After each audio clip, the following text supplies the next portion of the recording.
नमस्कार दोस्तों, मैं कैलाश उपाध्याय कैलाश एस्ट्रोलॉजी में आपका बहुत बहुत स्वागत है। आज बात करेंगे धनतेरस से अगले पर्व की, जिसे छोटी दीपावली, नरक चतुर्दशी और रूप चौदस भी कहा जाता है। मान्यता है कि कार्तिक कृष्ण चतुर्दशी के दिन प्रातःकाल तेल लगाकर अपामार्ग, इसे चिचड़ी भी कहते हैं, यदि इसकी पत्तियों को जल में डालकर स्नान करने से नरक से मुक्ति मिलती है और रूप सौंदर्य का विस्तार होता है। नरक चतुर्दशी को भी धनतेरस की तरह यमराज के लिए दीपदान का विधान है। जिस प्रकार धनतेरस में यम दीपदान करने से अकाल मृत्यु नहीं होती, उसी प्रकार नरक चतुर्दशी को यम दीपदान करने से नरक यातना नहीं भोगनी पड़ती। इस दिन 3 चीजें प्रमुखता से की जाती हैं। पहली स्नान, दूसरी भगवान की कथा सुनना और विष्णु और कृष्ण मंदिर में जाके भगवान के दर्शन करना। तीसरी रात को दिवाली की तरह दीप माला सजाना और यमराज को दीपदान करना। इस रात दिए जलाने की प्रथा के संदर्भ में कई पौराणिक कथाएं और लोक मान्यताएं हैं। एक कथा के अनुसार आज के ही दिन भगवान श्री कृष्ण ने अत्याचारी और दुराचारी नरकासुर का वध किया था और 16,100 कन्याओं को नरकासुर के बंदी गृह से मुक्त कर उन्हें सम्मान प्रदान किया था। इस उपलक्ष्य में दियों की बारात सजाई जाती है। इस दिन के व्रत और पूजा के संदर्भ में एक अन्य कथा भी है। रंतिदेव नामक एक पुण्य आत्मा और धर्मात्मा राजा थे।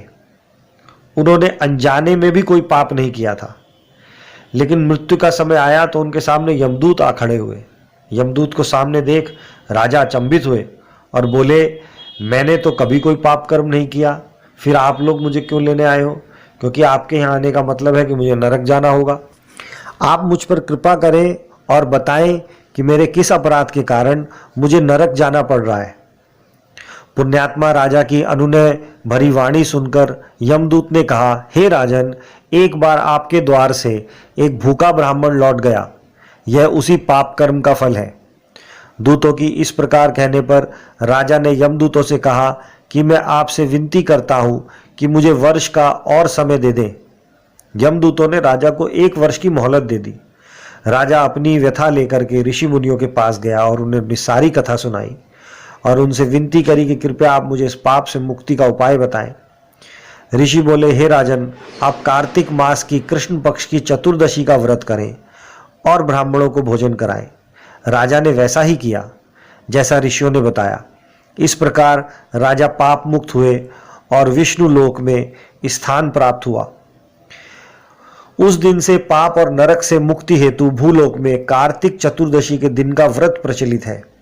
इस दिन सुबह उठ करके तेल लगाकर और पानी में चिरचिरी के पत्ते डालकर उससे स्नान करने का बड़ा महात्म्य है।